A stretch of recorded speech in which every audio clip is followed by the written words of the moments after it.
Opozitarja Fronti Europian në mënyrë kategorike kundërshtoi propozimin e kryetarit të Komisionit të Komitetit për Marrëdhënie ndërmjet bashkësive Adnan Azizi, që ligji për përfaqësim të drejtë dhe adekuat të votohet me shumicë të vogël badenteri. Pati edhe përplasje mes deputetëve. Azizi e vendosi në votim edhe kërkesën e Frontit Europian, që ligji të votohet me shumicë prej 2/3. Megjithatë, nuk patën vota të mjaftueshme, pasi për të njëjtën votuan vetëm 3 deputetë të opozitës. Keni, 2 propozime keni, badenter absolut dhe badenter të vogël. 2 propozime keni, të dyja duhet t'i hudhni në votim. Nuk mund selektosh një propozim, 2 propozime. 2 propozime gjatë gjithë debatit, për këtë e zhvillum debati. 2 propozime keni edhe ju të dyja duhet t'i vendosni në votim. Nuk mundet vetëm me Nuk mundet ju vetë në thatë fillim, apo? Dhe nuk i përmbaj as rendit, as normave, keni qenë këtu në këtë komitet, as një... Hajde me mos jep kvalifikim, vendoje hajde udhëheqë seancën. Blerim, nuk je ti për të më tregu mu se qëfar si e drejtoj seancën. Ja, mund është ta merë menja se më treguar mu. Se di unë edhe mandrishe se ti, po du t'jem korekt, jemi gjithë këtu. Mandrishe se ti, hec.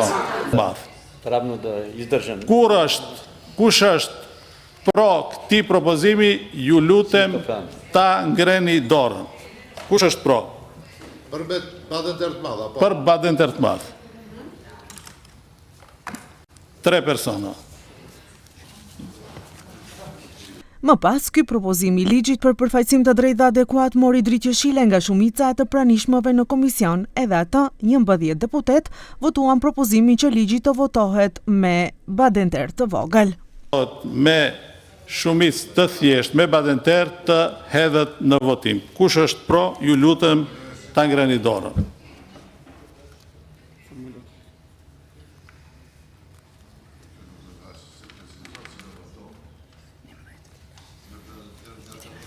Nimdhjetë janë pro.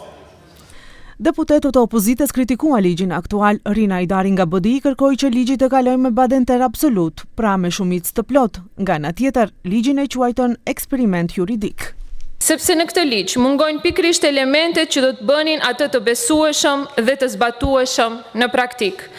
Nuk ka kuota të përcaktuara qartë, nuk ka mekanizma detyrues që i obligojnë institucionet të respektojnë përfaqësimin adekuat, nuk ka procedura konkrete për matjen dhe korrigjimin e pabarazive, sigurisht nuk ka sanksione për drejtuesit e institucioneve që eventualisht do të kenë mundësi ose situatë ta injorojnë ligjin dhe të njëjtin të mos e zbatojnë. Edhe nga Lidhja Shqiptare kërkuan që ligji të kalojë me badenter absolut, edhe pse sipas Zjedin Selas, ky ligj i qeverisë është i papranueshëm. Sa më tepër ligje që të votohen me badenter absolut, më të mbrojtun do jenë qytetarët që ju i përfaqëson. Ktheni në bazë, badenteri ose votimi i dyfisht, edhe njerë po e ripërsëris, është mekanizëm mbrojtës për të pengu majorizim, ndryshe thënë për të kuptuar mbi votimi. Kush mbi voton? Ai që është shumicë, mbi voton ato tjerët të cilët janë partisë. Shumë e thjeshtë. Prandaj dilni nga istikamët partijake dhe ke kjo sallë, ju që jeni antarë dhe që keni drejt vote, silleni konform atyre që i përfaqëson.